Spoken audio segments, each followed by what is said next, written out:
नमस्कार। आज हम लॉ के इस सेगमेंट में आपका फिर से स्वागत करते हैं और आज हम चर्चा करेंगे कि प्रॉपर्टी में महिलाओं की क्या हिस्सेदारी है और उससे संबंधित प्रावधानों को समझने की कोशिश करेंगे और साथ ही ये भी जानेंगे कि हिंदू लॉ में क्या प्रोविजंस किए गए हैं महिलाओं की संपत्ति में बंटवारे से लेकर के और मुस्लिम लॉ में क्या प्रोविजंस किए गए हैं संपत्ति में हिस्सेदारी को लेकर के।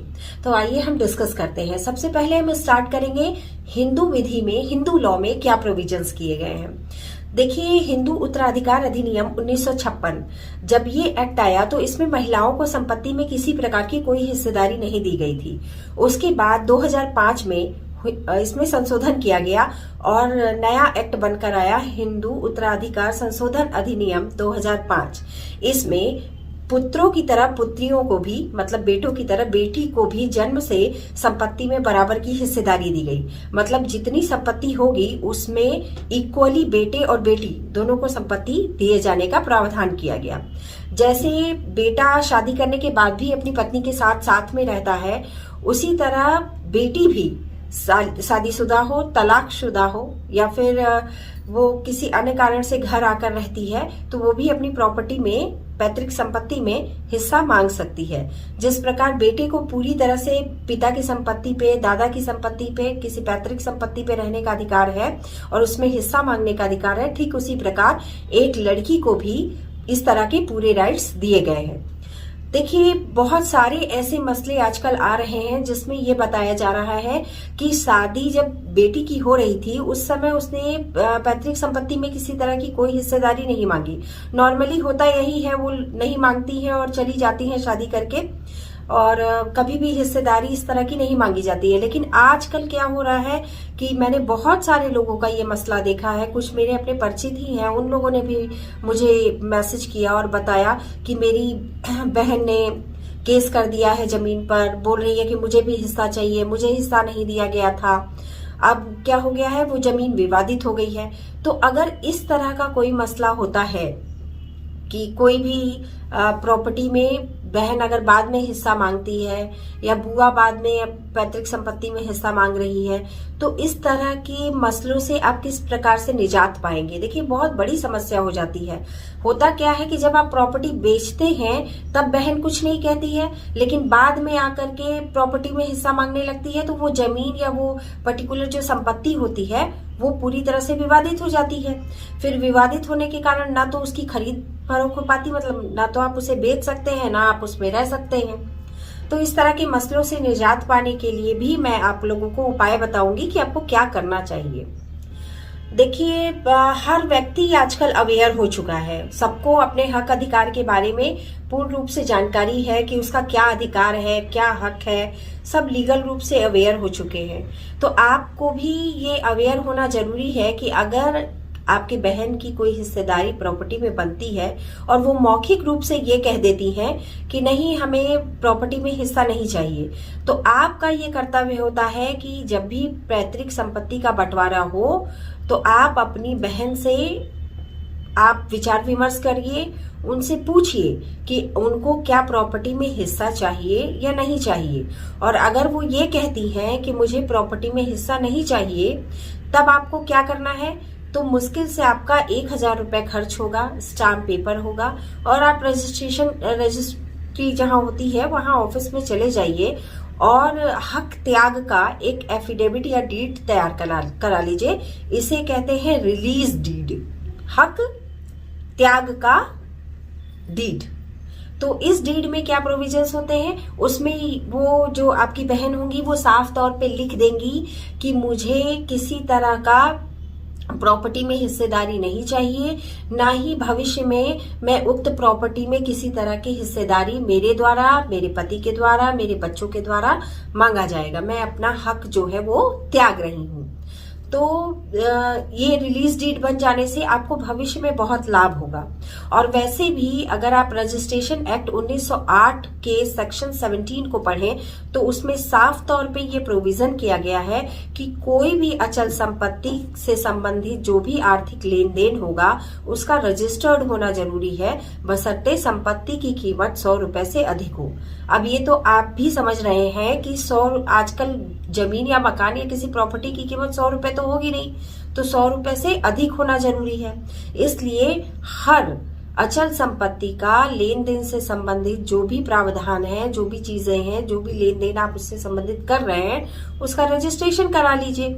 तो उसका रजिस्ट्रेशन करा लेने से सेक्शन 17 के तहत आपको यही लाभ मिल जाएगा कि भविष्य में आपका, मान लीजिए बहन हिस्सेदारी नहीं लेना चाहती थी या बहन के डेथ के बाद उनका बेटा आके क्लेम कर सकता है, क्योंकि जिस प्रकार पिता के पैतृक संपत्ति में बेटे और बेटी का अधिकार होता है, उसी प्रकार माता की पैतृक संपत्ति में भी बेटा या बेटी अधिकार मांग सकते हैं, अपना हिस्सा प्रॉपर्टी में मांग सकते हैं। तो इस तरह की फजीहतों से, इस तरह के मसलों से निपटने का यही रास्ता है कि आप रिलीज डीड का सहारा लीजिए, हक त्याग का एक एफिडेविट बनवा लीजिए, बहन को बोलिए उसका रजिस्ट्रेशन करा लीजिए, और भविष्य में अगर इस तरह के मसले हो तो आप आसानी से इस तरह के मामलों से निजात पा सकते हैं। तो आशा करती हूँ ये बात आपको क्लियर हो गई होगी, समझ में आ गया होगा।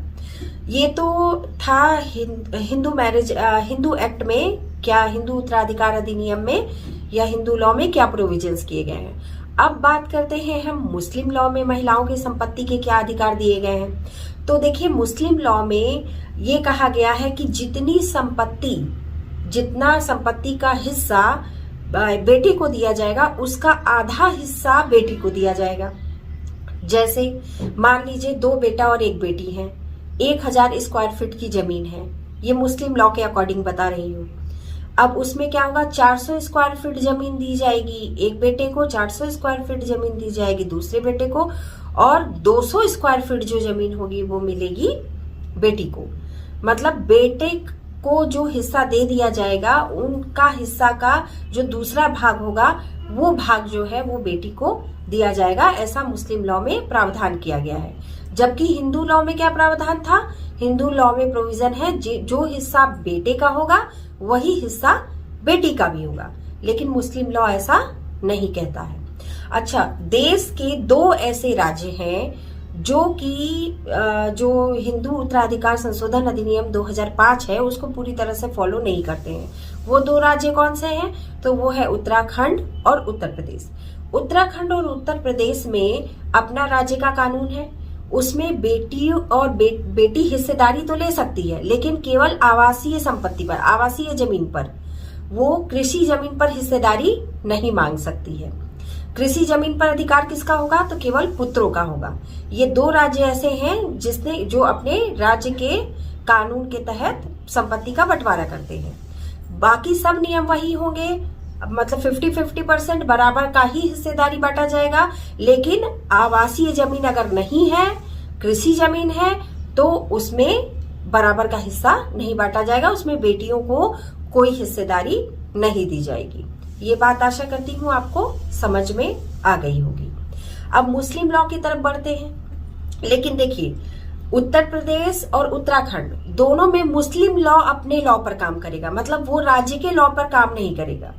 मतलब अगर कृषि भूमि हो या फिर आवासीय भूमि हो, मुस्लिम लॉ के अकॉर्डिंग जो बेटों की हिस्सेदारी बनेगी उसका 50%, उसका जो दूसरा भाग होगा वही महिला को मिलेगा। मतलब उत्तराखंड हो चाहे उत्तर प्रदेश हो, कहीं भी पूरे देश में मुस्लिम लॉ अपने लॉ पर काम करेगा। वहां पर जो राज्य का लॉ है वो उसको प्रभावित मुस्लिम लॉ को नहीं करेगा।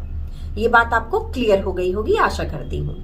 अच्छा, एक चीज और बहुत इंपॉर्टेंट है, बहुत महत्वपूर्ण तथ्य है जिसे हमें समझना चाहिए कि मुस्लिम लॉ में ये प्रावधान किया गया है कि अगर दादा जीवित है और पिता की मृत्यु हो जाती है तो आप पैतृक संपत्ति में हिस्सेदारी नहीं मांग सकते हैं। ये उसमें लॉ में प्रावधान कर दिया गया है। अब मान लीजिए कि आपके पिताजी जीवित हैं, पिताजी जीवित हैं, दादाजी भी जीवित हैं। दादा जीवित हैं, लेकिन दादा के जीवित रहते ही जो पिता हैं आपके, उनकी मृत्यु हो जाती है, तो किसी भी प्रकार से कोई ऐसा लॉ नहीं है जिसके हिसाब से आप जा करके आप पैतृक संपत्ति में हिस्सा मांग ले, अपनी हिस्सेदारी ले लें। आप सुप्रीम कोर्ट भी जाएंगे तो केस आप हार जाएंगे, ये निश्चित है, क्योंकि मुस्लिम लॉ में इस तरह के प्रोविजंस कर दिए गए हैं, वहां इस तरह के कानून बना दिए गए हैं। तो इन सब ये छोटी छोटी ऐसी चीजें हैं जिनको समझना बहुत जरूरी है, क्योंकि होता क्या है कि जब बहनों की शादी हो जाती है तो लोग, महिलाएं जो है अपना हिस्सेदारी नहीं मांगती हैं, स्वतः छोड़कर चली जाती हैं, कभी डिमांड नहीं करती हैं। लेकिन आजकल लोग अवेयर होते जा रहे हैं। मान लीजिए बहन डिमांड नहीं करती है, उसकी मृत्यु के बाद उसका बेटा भी अधिकार हक मांग सकता है। तो अगर इस तरह के मसलों से आप खुद को बचाना चाहते हैं तो रजिस्ट्रेशन एक्ट 1908 के सेक्शन 17 के तहत आप एक जो हक त्याग का एक एफिडेविट है, रिलीज डीड है, उसको तैयार करवाइए और उसका रजिस्ट्रेशन करवा लीजिए। 1000-2000 रुपए आपका खर्च होगा, लेकिन आप मानसिक तनाव से, मानसिक टेंशन से दूर रहेंगे। तो आशा करती हूँ कि आज का जो सेगमेंट है आप लोगों को पसंद आया होगा। जो बातें हमने आपको बताई हैं वो आपके काम आएगी, कहीं ना कहीं आपको जरूर लाभ देगी। तब तक के लिए गुड बाय।